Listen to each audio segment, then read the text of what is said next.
आज हम सब लोग नया अध्याय प्रारंभ करेंगे। अध्याय का नाम है एनिमल किंगडम। ठीक है, तो एनिमल किंगडम पढ़ने से पहले हम स्टार्ट करते हैं कि एनिमल्स के कैरेक्टर्स क्या क्या होते हैं, उनके लक्षण के बारे में हम सब लोग आज अध्ययन करेंगे प्रारंभ में।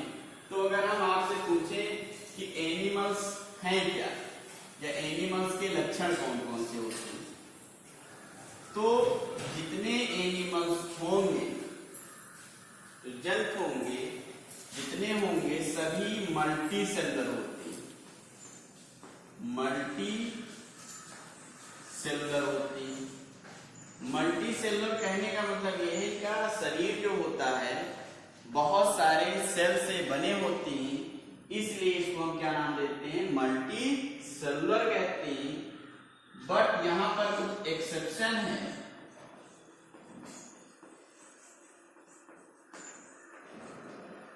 किंगडम प्रोटिस्टा,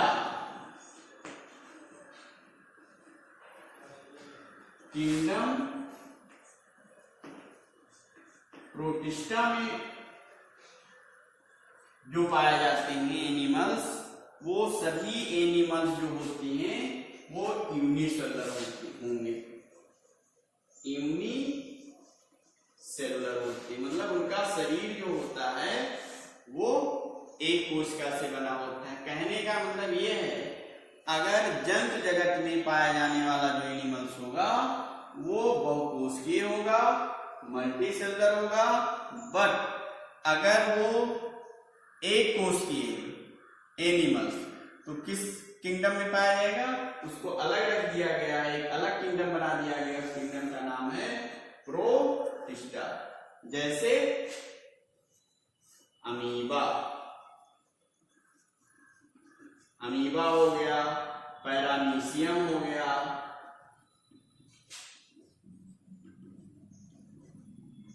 यूग्लिना हो गया। ये सभी क्या है, एक कोशिकीय एनिमल्स होते हैं, जिन्हें हम सब लोग किस किंगडम में रखते हैं, किंगडम प्रोटिस्टा में रखते हैं।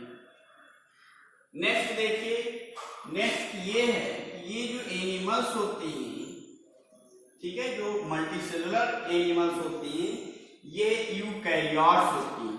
क्या होती हैं, यूकैरियोट्स होती हैं।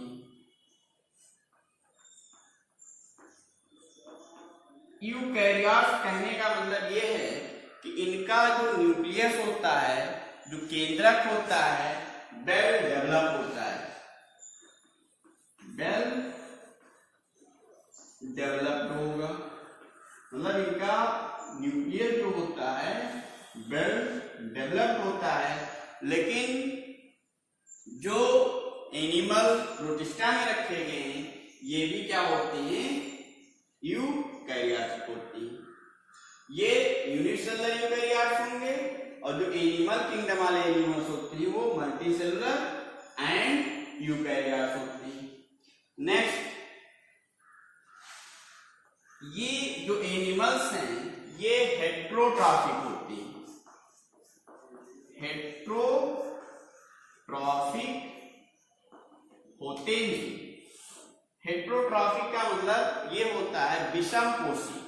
विषमपोषी कहने का मतलब ये हो गया कि ये अपना जो भोजन प्राप्त करते हैं वो खुद नहीं बनाएंगे, दूसरे जीवों पर आश्रित होते हैं। इसलिए इनको हम सब लोग क्या कहते हैं, विषमपोषी कहते हैं या हेट्रोट्रॉफिक कहते हैं। ये किस पे डिपेंड होंगे, ये जो एनिमल्स होते हैं, चाहे डायरेक्ट या फिर इनडायरेक्ट, डिपेंड ऑन प्लांट। ये पौधों पर जो है चाहे प्रत्यक्ष रूप से या अप्रत्यक्ष रूप से पादप पर निर्भर होती हैं। मतलब जो एनिमल्स होती हैं, सभी एनिमल्स पौधों पर डायरेक्ट मतलब प्रत्यक्ष, इनडायरेक्ट मीन्स अप्रत्यक्ष रूप से निर्भर होते हैं। ठीक है, नेक्स्ट देखिए, जो नेक्स्ट कैरेक्टर है, इनमें सेलवाल जो होता है एब्सेंट होगा। इनमें सेलवाल जो होता है वो एब्सेंट होता है। सेलवाल एब्सेंट होंगे, सेलवाल यहाँ पर नहीं पाया जाता है, बट प्लांट्स में क्या होते हैं, सेलवाल प्रेजेंट होते हैं। और जो फूड होता है, जो भोजन है, फूड किस रूप में संचित होगा? यहां पर जो भोजन होता है वो ग्लाइकोजन या फैट के रूप में संचित होता है। जबकि जो प्लांट्स होते हैं उनमें जो भोजन होता है वो स्टार्च या मंड के रूप में संचित होता है, परंतु जो एनिमल्स होते हैं इनमें भोजन ग्लाइकोजन या वसा के रूप में संचित होता है। ठीक, और ये जो एनिमल्स होते हैं होलोजोइक होते हैं। एनिमल्स कैसे होंगे? होलोजोइक होते हैं। होलोजोइक कहने का मतलब ये है कि ये भोजन को निगलते हैं। क्या करते हैं? जैसे हम सब लोग हैं, भोजन को क्या करते हैं? भोजन को तोड़ते हैं, तोड़ने के बाद बाय माउथ से हम सब लोग क्या कर जाते हैं? भोजन को निगल जाते हैं। तो उसी को हम क्या कहते हैं? होलोजोइक कहते हैं, या बाई इंजेशन ऑफ फूड। भोजन का ये अंतर ग्रहण करते हैं, या इंजेशन, या भोजन को क्या करते हैं? निगल जाते हैं। तो उन्हीं जंतुओं को हम क्या कहते हैं? होलोजोइक कहते हैं। मतलब इनमें न्यूट्रिशन कैसा होगा? होलोजोइक होता है।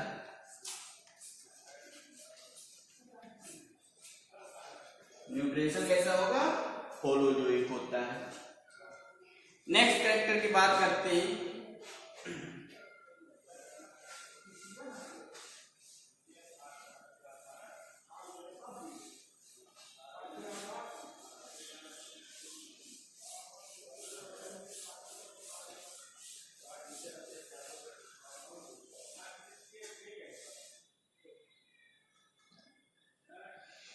इनमें जो ग्रोथ होता है, जो ग्रोथ होगा वो इनडिफिनिट होता है। कहने का मतलब ये है, डिफिनिट होता है। कहने का मतलब इनमें वृद्धि जो होता है एक निश्चित काल तक होता है। जैसे प्लांट्स आप देखते होंगे, जो ग्रोथ होती है वो इनडिफिनिट होती है, मीन्स अनिश्चित काल तक जो है वृद्धि होती रहती है। जबकि एनिमल्स में क्या होता है, इनमें जो ग्रोथ होगा एक इंडिफिनिट होता है, मीन्स ग्रोथ कैसा होगा? इंडिफिनिट होगा। इंडिफिनिट मीन्स इनका जो ग्रोथ होता है वो अनिश्चित काल तक नहीं होता है, एक निश्चित काल तक ही होता है। इनका जो ग्रोथ होता है वो डिफिनिट होता है, मीन्स निश्चित होता है। ये नहीं कि इनमें ग्रोथ जो होगा अनिश्चित काल तक होता है। पौधों में तो ग्रोथ जो होगा अनिश्चित काल तक होता है, लेकिन एनिमल्स में क्या होते हैं? ग्रोथ एक निश्चित काल तक होता है। नेक्स्ट, इनमें अगर आप देखते हैं तो जो सेंसरी आर्गन होते हैं, सेंसरी आर्गन जो होंगे वो वेल डेवलप होते हैं। वेल डेवलप का मतलब इनमें जो सेंसरी आर्गन्स होगा उनका पूर्ण रूप से विकास होता है, या वो पूर्ण विकसित होती हैं। इनमें एनिमल में। नेक्स्ट, इनमें जो सेक्सुअल रिप्रोडक्शन होता है,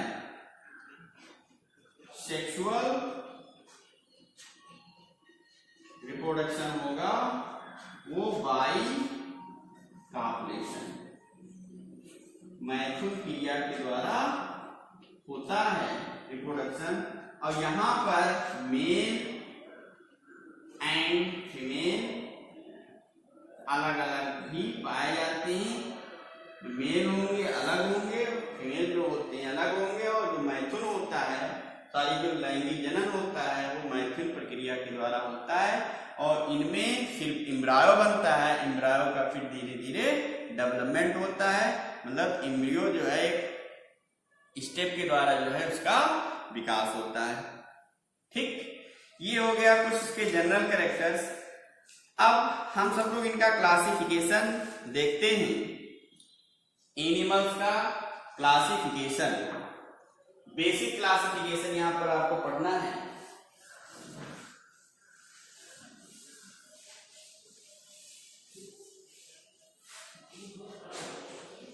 बेसिक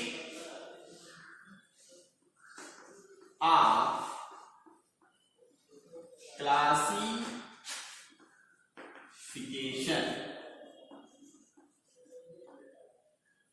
तो आप जानते हो जो एनिमल या एनिमेलिया किंगडम है उनमें बहुत सारे एनिमल्स पाए जाते हैं। मीन्स उनमें जो है मोर डाइवर्सिटी पाई जाती है। डाइवर्सिटी का मतलब जैव विविधता। ठीक है, तो जो जंतु जगत होते हैं या एनिमेलिया किंगडम होते हैं उनमें जीवों की जैव विविधता बहुत पाई जाती है। मीन्स बायोडाइवर्सिटी मैक्सिमम होती है। ठीक है, जैसे अगर हम देखा जाए तो इनमें जो है एनिमेलिया में लगभग 10 लाख जो है जंतु पाए जाते हैं।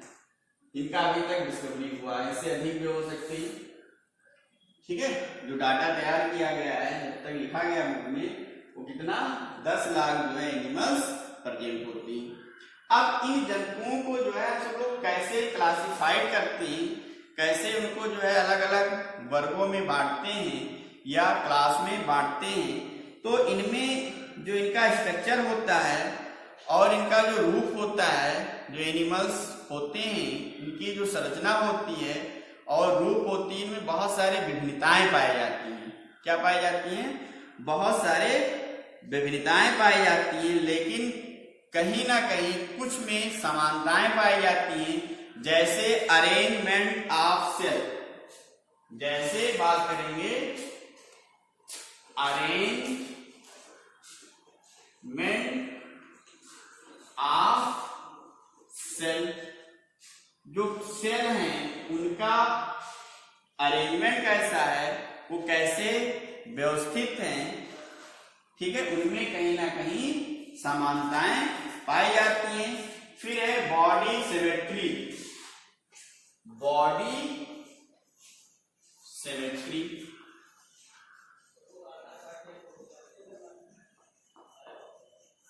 सममित, जो बॉडी शरीर है उनमें जो है सममित भी पाई जाती है।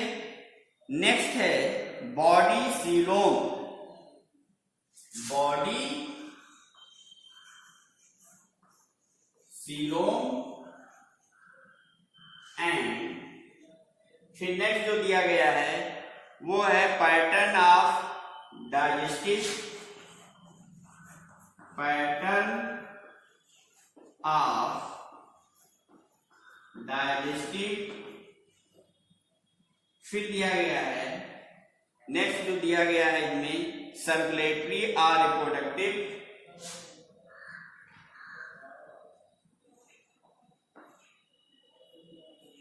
सर्कुलेटरी एंड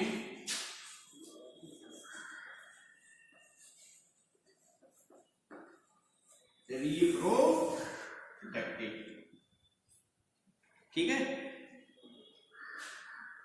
कहने का मतलब ये है यहाँ पर कि जो एनिमल्स होते हैं, ठीक है, एनिमल्स में बहुत ज्यादा डाइवर्सिटी पाई जाती है। अर्थ पे लगभग 10 लाख से अधिक एनिमल्स खोजे जा चुके हैं, और इन जंतु जो होते हैं इनके शरीर की संरचना और रूप में बहुत ज्यादा जो है विभिन्नताएं आपको देखने को मिलता है।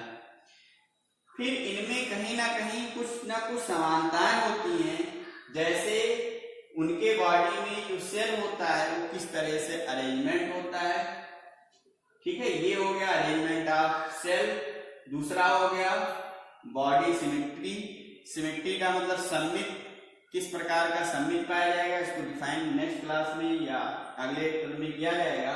बॉडी सीलोम, देह हुआ, बॉडी कैविटी होती है, उसी को हम सब लोग क्या कहते हैं, बॉडी सीलोम कहते हैं। फिर क्या है, पैटर्न ऑफ डाइजेस्टिव। अलग अलग जंतुओं में डाइजेस्टिव जो सिस्टम होता है अलग अलग तरीके से होता है। सर्कुलेटरी सिस्टम भी अलग अलग पाया जाता है एंड रिप्रोडक्टिव सिस्टम भी अलग अलग पाया जाता है। तो इनमें बहुत सारे जो है समानताएं जंतुओं में मिलती हैं। तो पहला हम सब लोग जो है बात करेंगे लेवल ऑफ ऑर्गेनाइजेशन। जो पहला है यहाँ पर जो क्लासिफिकेशन हम सब करेंगे वो है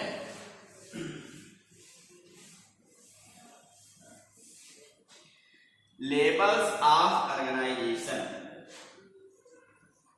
level of organisation,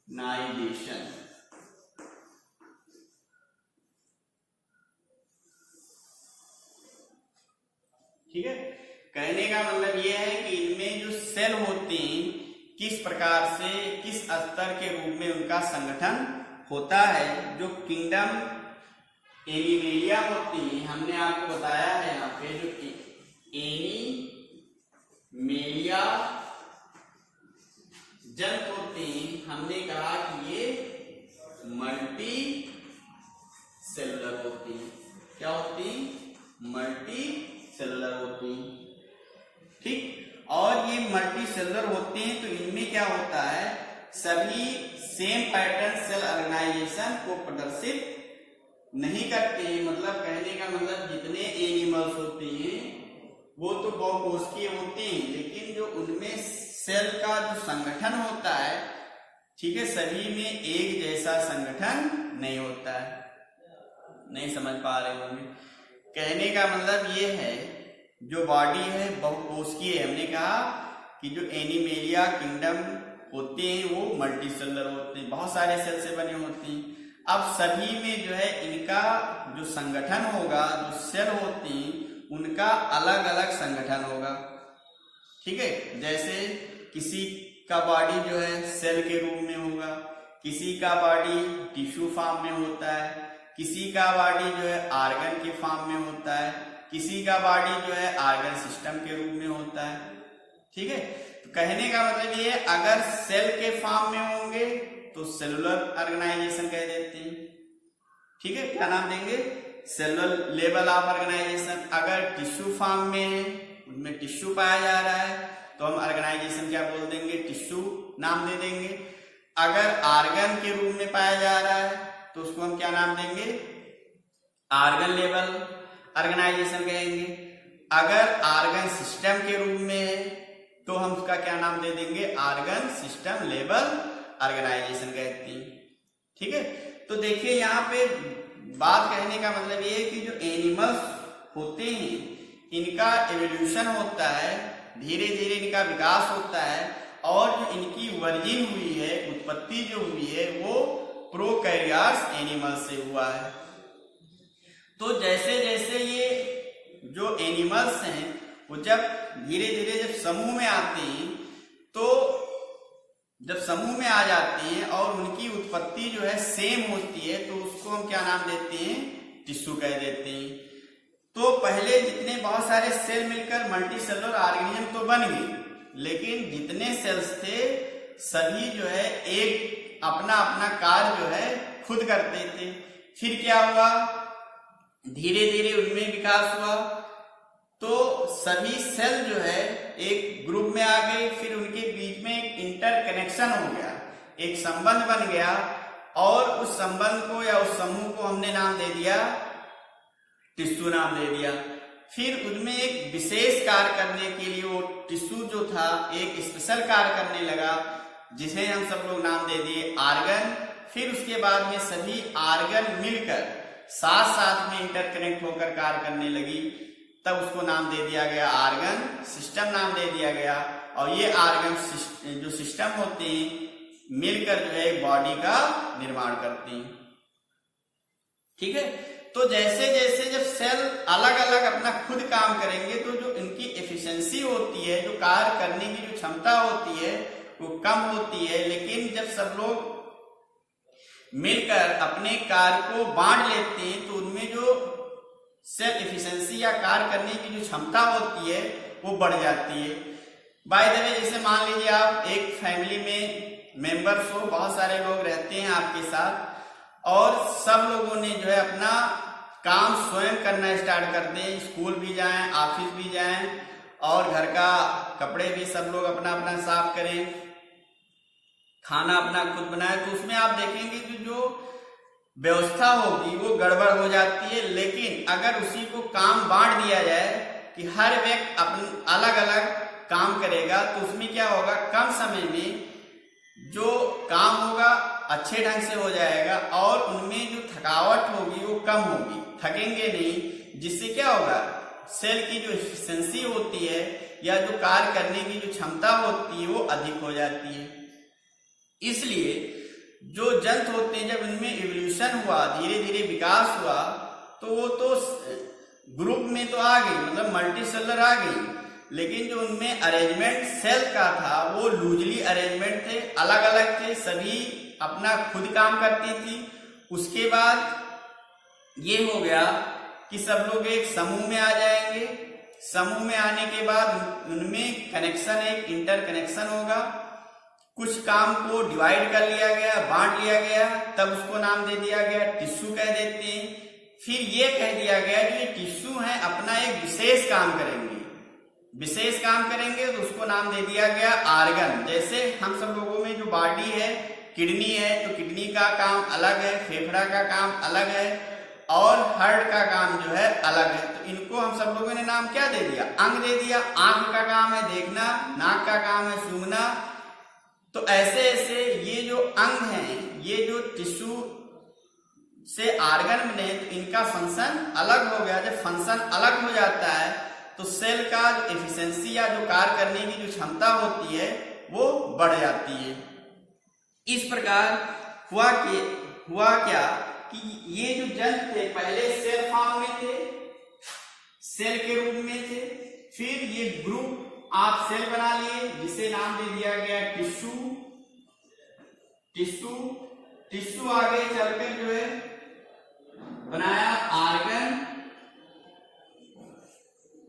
argon system और आर्गन बनाया।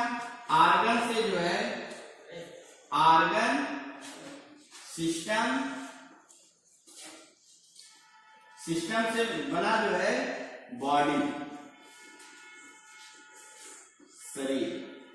अब जो प्लांट है, यहाँ पे ध्यान देने की बात है, जो प्लांट्स होते हैं उनमें आर्गन सिस्टम नहीं पाया जाता है। तो अगर कोई भी एनिमल से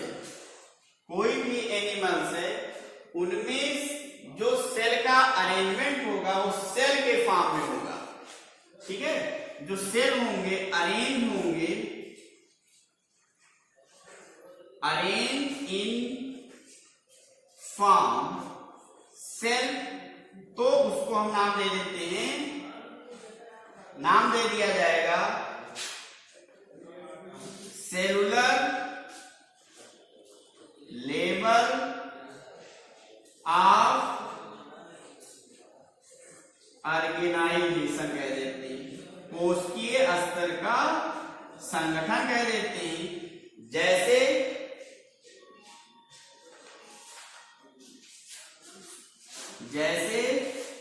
स्पंज, तो स्पंज में क्या होता है कि उनमें जो कोशिकीय संगठन होता है किस फॉर्म में होगा, सेल के फॉर्म में होता है, मीन्स कोशिका के फॉर्म में होता है। इसलिए ऐसे संगठन को क्या कहते हैं, कोशिकीय स्तर संगठन कहते हैं, या इंग्लिश में क्या कहेंगे, सेलुलर लेवल ऑफ ऑर्गेनाइजेशन कहते हैं, जैसे स्पंज। फिर इनमें क्या होता है कि सभी में डिवीजन ऑफ लेबर नहीं पाया जाता है, ठीक है। बहुत सारे सेल्स होती हैं जिनमें डिवीजन ऑफ लेबर पाया जाता है। क्या पाया जाता है, डिवीजन ऑफ लेबर, मतलब ये हुआ डिवीजन ऑफ लेबर का कहने का मतलब ये हुआ कि काम को बांट लेना, उसको हम क्या कहते हैं, डिवीजन ऑफ लेबर कहते हैं। तो यहाँ पे बहुत सारे जो सेल्स हैं स्पंज में, वो अपना काम जो होती है वो बांट लेती हैं, तब इसको हम क्या नाम देते हैं, डिवीजन ऑफ लेबर कहते हैं। यहाँ पर बहुत सारे सेल्स में क्या पाया जाता है, डिवीजन ऑफ लेबर पाया जाता है। अब बहुत सारे एनिमल्स हैं जो उनमें अरेंजमेंट होगा टिश्यू फॉर्म में, टिश्यू फॉर्म में अरेंजमेंट होता है, तब उसको हम नाम देते हैं टिश्यू लेवल ऑफ ऑर्गेनाइजेशन कहते हैं। क्या नाम दे देंगे, टिश्यू लेवल ऑफ ऑर्गेनाइजेशन कहते हैं। जैसे बात किया जाए सीलेंट्रेट्स,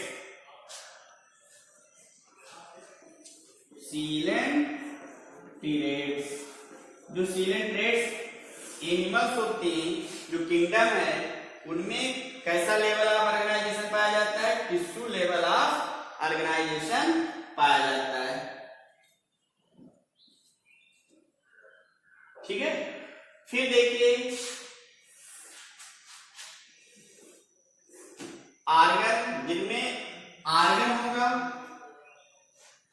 आर्गन फॉर्म में व्यवस्थित होते हैं, उनमें क्या पाया जाएगा, आर्गन लेवल ऑफ ऑर्गेनाइजेशन,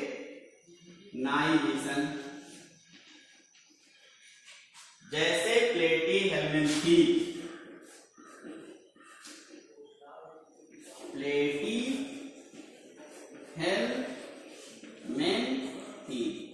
जो किंगडम है वो है प्लेटीहेल्मिन्थी, उनमें क्या पाया जाता है, आर्गन लेवल ऑफ ऑर्गेनाइजेशन पाया जाता है। फिर हम बात करेंगे आर्गन सिस्टम, जिनमें आर्गन, बहुत सारे आर्गन मिलकर कनेक्ट होके एक क्या बनाती है, आर्गन सिस्टम बनाती है। जैसे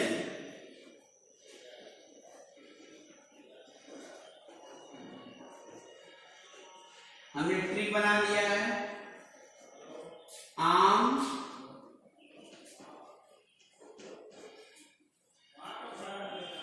ईको, एनिलिडा,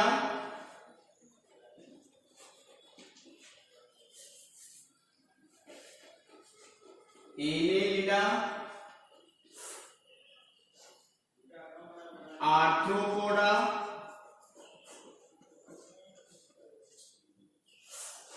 मोलस्का,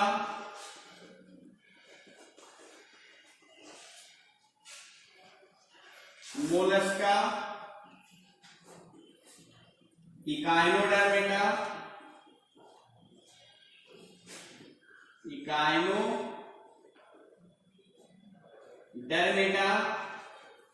और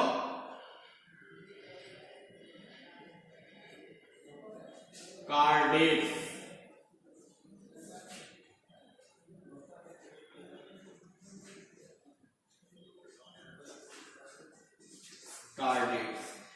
तो इनमें जो संघ होते हैं, इनमें कौन सा लेवल पाया जाता है, organ system level of organisation पाया जाता है। कौन सा, organ system level of organisation. ठीक है, किन किन संघ में पाया जाएगा, जैसे हमने ट्रिक बनाया, आम, इको, तो A for Annelida, A for Arthropoda, M for Mollusca, E for Echinodermata और सी एच, ठीक है, कार्डेट्स। इको आप कह सकते हो यहाँ पे याद करने के लिए, कार्डेट्स। तो इनमें क्या पाया जाता है, आर्गन सिस्टम ऑफ ऑर्गेनाइजेशन पाया जाता है। फिर से हम सब लोग बात करते हैं लेवल ऑफ ऑर्गेनाइजेशन, मतलब यहाँ पे जो सेल होते हैं, ठीक है, उनका व्यवस्था कैसा होता है, ठीक है। तो अलग अलग जंतुओं में जो सेल होते हैं अलग अलग फॉर्म में व्यवस्थित होंगे। जैसे हम कह रहे हैं कि अगर उनका अरेंजमेंट सेल के फॉर्म में होगा तो सेलुलर लेवल ऑफ ऑर्गेनाइजेशन पाया जाता है। जैसे स्पंज, ठीक है, तो स्पंज में सभी में क्या होता है, सभी सेल जो होती हैं अपना खुद काम करती हैं, लेकिन कुछ सेल होती हैं कि वो अपने काम को बांट लेती हैं, जिसे हम क्या नाम देते हैं, डिवीजन ऑफ लेबर कहते हैं। फिर क्या होता है, सेल आपस में कनेक्ट हो जाती हैं, संबंधित हो जाती है एक दूसरे से, ठीक है, उनका एक कनेक्शन बन जाता है। तो उस सेल को, ग्रुप ऑफ सेल को क्या कहते हैं, टिश्यू कहते हैं। और उसमें टिश्यू लेवल का अरेंजमेंट पाया जाएगा तो उसको क्या कहेंगे, टिश्यू लेवल ऑफ ऑर्गेनाइजेशन कहते हैं। जैसे सिलेंड्रेट्स। फिर अगर ऑर्गन्स हैं तो ऑर्गन्स पाए जाएंगे, प्रेजेंट होंगे। एक ऑर्गन जो होते हैं स्पेशल काम के लिए जो है रिस्पॉन्सिबल होते हैं, जैसे आंख हो गया एक ऑर्गन है, किडनी ऑर्गन हो गया, फेफड़ा ऑर्गन हो गया, त्वचा ऑर्गन हो गया। तो ये आप देखते हो एक विशेष कार्य के लिए ही रिस्पॉन्सिबल होती हैं। तो उनमें अगर ऑर्गन प्रेजेंट होगा तो उसको क्या कहेंगे, ऑर्गन लेवल ऑफ ऑर्गेनाइजेशन कहते हैं। जैसे प्लेटियल में थी, बहुत सारे ऑर्गन मिल जाएंगे, जिससे हम सब लोगों में क्या है, बहुत सारे ऑर्गन है। जैसे फेफड़ा हो गया, किडनी हो गया, लंग्स हो गया, हृदय हो गया, सभी एक दूसरे से कनेक्ट होके तब सभी मिलकर कार्य को जो है परफॉर्म कर रही हैं, तो उसको हम क्या नाम देते हैं, ऑर्गन सिस्टम कह देते हैं, ठीक है। तो ऑर्गन सिस्टम अगर प्रेजेंट है तो उसको नाम दे दिया जाएगा organ system level of organisation कहते हैं। ठीक, हमने बता दिया किन किन संघों में पाया जाएगा, जैसे एनिलिडा हो गया, आर्थ्रोपोडा हो गया, मोलस्का हो गया और कार्डेटा हो गया। अब जो ऑर्गन सिस्टम होते हैं, अगर हम आगे बात करें कि जो ऑर्गन सिस्टम है उनमें फंक्शन जो है अलग अलग होता है। फिजियोलॉजिकल जो फंक्शन होते हैं वो अलग अलग होते हैं। क्या अलग होते हैं देखते हैं।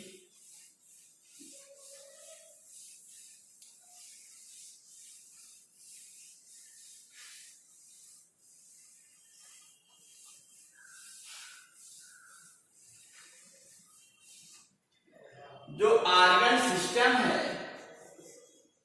ऑर्गन सिस्टम है, इनमें जो फिजियोलॉजिकली जो फंक्शन होता है, जो कार्य होता है, ये अलग होता है। फिजियोलॉजिकली जो फंक्शन होते हैं उनकी जो कार्य होता है अलग अलग तरीके से वो कार्य करती हैं। कौन, ऑर्गन सिस्टम की बात करती हैं। जैसे बात किया जाए ऑर्गन सिस्टम में डाइजेस्टिव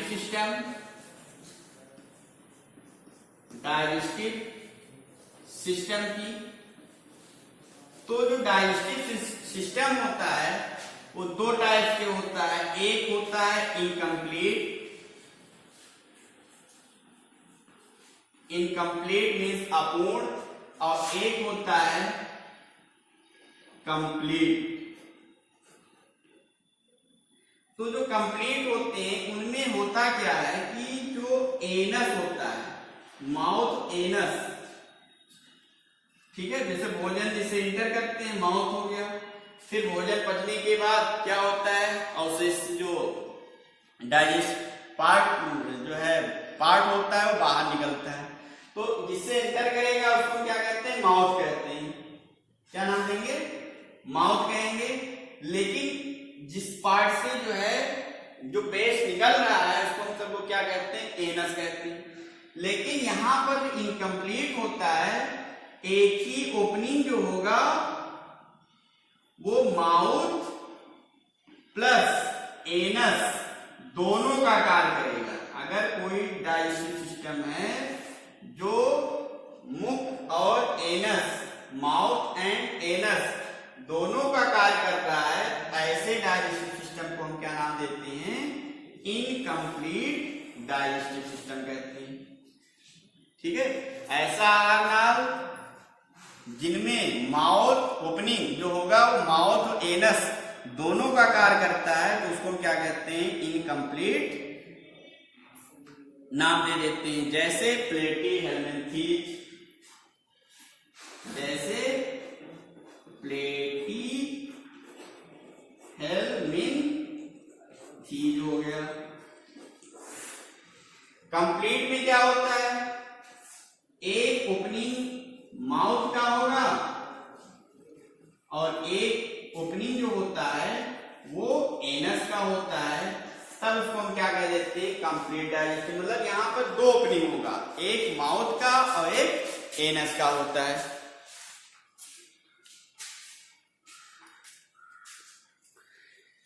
ठीक है, अब यहां पे जो सर्कुलेटरी सिस्टम होता है,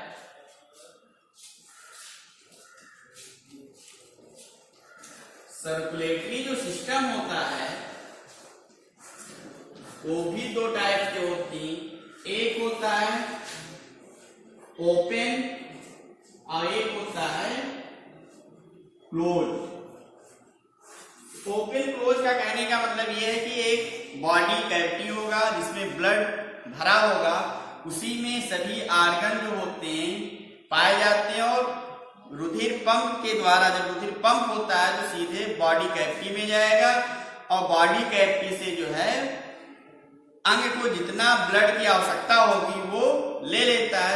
ऐसे सर्कुलेटरी सिस्टम को हम सब लोग क्या कहते हैं, ओपन सर्कुलेटरी सिस्टम कहेंगे। क्लोज कहने का मतलब बंद, जिनमें क्या होता है कि जो ब्लड पंप होगा एक पाइप के द्वारा, मतलब आर्टरीज कैपिलरीज के द्वारा जाएगा, एक सीधे आर्गन में पहुंचेगा, तब उसको हम नाम दे देते हैं क्लोज सर्कुलेटरी सिस्टम कहते हैं। ठीक है, जैसे मान लीजिए आर्थ्रोपोडा है, बहुत सारे एनिमल्स हैं, तो उसमें जो सर्कुलेटरी सिस्टम पाया जाता है वो ओपन टाइप्स का होगा। जैसे एनिलिडा है, जो है कार्डेट्स होते हैं, उनमें क्या होता है, क्लोज सर्कुलेटरी सिस्टम पाया जाता है। ठीक है, तो इतना आप कंप्लीट कर लीजिएगा। हमने आपको पीडीएफ नोट्स भी प्रोवाइड कर रहा हूं। फिर इसके बाद में हमको पढ़ना है सिमेट्री, जो हम सब लोग नेक्स्ट लेक्चर में पढ़ेंगे। यहाँ पर आपको कहीं भी कोई भी समस्या है, कोई टॉपिक नहीं समझ में आ रहा है, तो हमारे पर्सनल नंबर पे कमेंट करेंगे या हमारा जो यूट्यूब चैनल है वहाँ पे जाके उसको आप कमेंट करिएगा और पूछ लीजिएगा। ठीक है, ओके, धन्यवाद।